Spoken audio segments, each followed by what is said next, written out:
En este canal se ha hablado del principio de Pareto, en el cual sabemos que un 80% de los resultados son producidos por un 20% de nuestros esfuerzos. Este concepto también puede ser aplicado cuando se trata de estudiar y recordar información, ya que en muchas ocasiones no se trata de estudiar por un periodo de tiempo más largo, sino que cuando lo hagamos tengamos una mayor concentración que nos permita recordar la información de una manera más eficiente. Marty Lodbell, a través de este pequeño texto, nos muestra un método de estudio con el cual podemos aprender más estudiando por un periodo de tiempo más corto. A continuación describiremos algunos de los aspectos más importantes a tener en cuenta para que esto sea posible. El primero de ellos es dividir nuestra jornada de estudio en segmentos de tiempo no superiores a 30 minutos.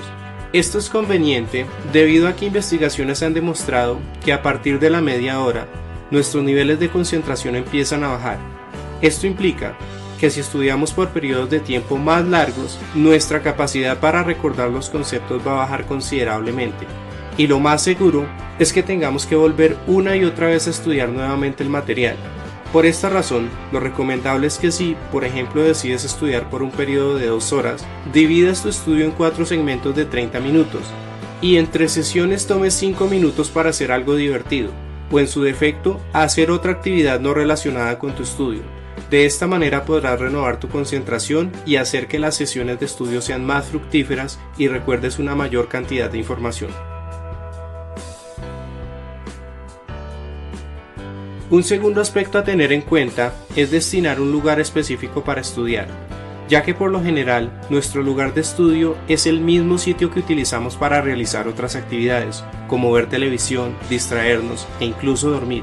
Esto perjudica notablemente tu capacidad de concentración, así que lo ideal sería que destinaras en tu casa un lugar el cual pueda ser utilizado única y exclusivamente para el repaso de las lecciones.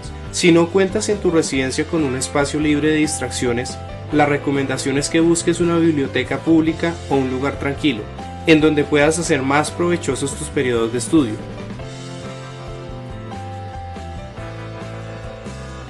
El tercer aspecto es el hecho de estudiar activamente, lo cual significa que no es simplemente tratar de leer y recordar información mecánicamente, sino entender en primera medida los conceptos y luego sí empezar a estudiar datos puntuales. La ventaja de entender los conceptos es que estos se quedan en tu memoria para siempre, mientras que los datos puntuales pueden ser olvidados fácilmente.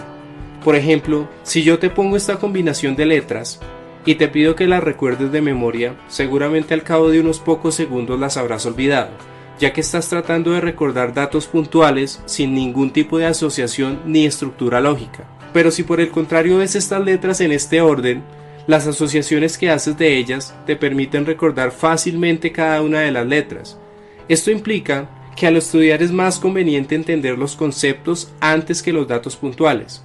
Para ilustrarlo mejor, imagina por ejemplo que necesitas estudiar la Segunda Guerra Mundial. Lo más conveniente en este caso es primero entender el contexto en el cual se desenvolvió, las causas y los eventos ocurridos. Una vez tengas los conceptos claros, sí puedes empezar a estudiar datos puntuales como las fechas, nombres, lugares. De esta forma podrás memorizar más fácil la información. Es de aclarar que aunque lo más recomendable es entender los conceptos primero, hay ocasiones en las cuales se hace estrictamente necesario recordar información puntual. Si este es el caso, puedes utilizar una técnica muy eficaz llamada repetición espaciada. Si quieres profundizar acerca de ella, puedes encontrar en la descripción de este video el enlace donde se explica más detalladamente en qué consiste. Un último asunto a considerar en cuanto al estudio activo es entender la diferencia entre reconocer la información y recordarla. Por ejemplo, si has leído un texto y has subrayado algunos pasajes, es normal que cuando vuelvas al texto y mires los textos subrayados reconozcas la información, pero no recuerdes con exactitud todos los conceptos. Por eso es importante que no solo te limites a reconocer la información que previamente consideraste importante, ya que pueden haber detalles que hayas pasado por alto. Por ello, la mejor manera de comprobar si efectivamente tienes claros los temas será creando tus propios cuestionarios y respondiéndolos luego. Esto te permitirá determinar si efectivamente has aprendido o solamente estás reconociendo la información. Como cuarto aspecto, tenemos el hecho de tomar notas en clase más efectivas. La recomendación aquí es que si tienes una lección con un profesor, debes procurar que tan pronto como termine la clase, trates de reforzar tus notas un poco, agregando información adicional que te permita entender mejor los conceptos aprendidos. Y si tienes algunos vacíos, puedes preguntar a otro compañero o incluso hacer preguntas al maestro acerca de algún aspecto que no haya quedado claro. Al hacer esto, puedes reforzar tus lecciones y tener unas notas más completas que permitirán que tu proceso de aprendizaje sea más sencillo. El quinto aspecto a tener en cuenta es resumir o enseñar lo que has aprendido. En un anterior video de este canal habíamos visto la técnica de Feynman, la cual en términos generales consiste en estudiar la información de tal forma que puedas explicar el concepto a otra persona de manera sencilla. Aquí también es recomendada esta práctica, ya que esto también te permite determinar qué te hace falta para entender completamente los temas. Y como último aspecto tenemos usar los textos de manera correcta. Aquí la idea es que no es conveniente ir directamente a leer de principio a fin el capítulo del tema que quieres aprender, ya que de esta manera tu capacidad de comprensión disminuye.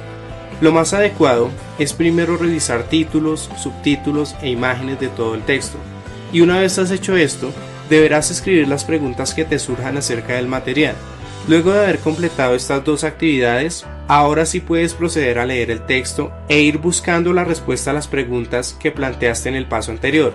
Hacer esto en este orden te permitirá ahora leer más activamente y comprender mejor las ideas contenidas en el texto. El siguiente paso es la recitación, en donde la idea es tratar de construir con tus propias palabras y de manera entendible los conceptos que has ido estudiando.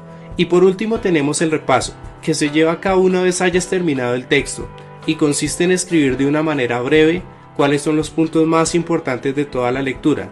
Como podemos observar, estos 6 aspectos aplicados de manera correcta pueden hacer que utilicemos un menor tiempo en el estudio, pero al ser aprovechado de manera más eficiente nos permite tener una mejor retención de la información. De esta manera concluyo el resumen con algunas de las ideas más importantes a tener en cuenta para que el estudio sea más productivo. Definitivamente este es un pequeño libro que contiene información muy útil para que el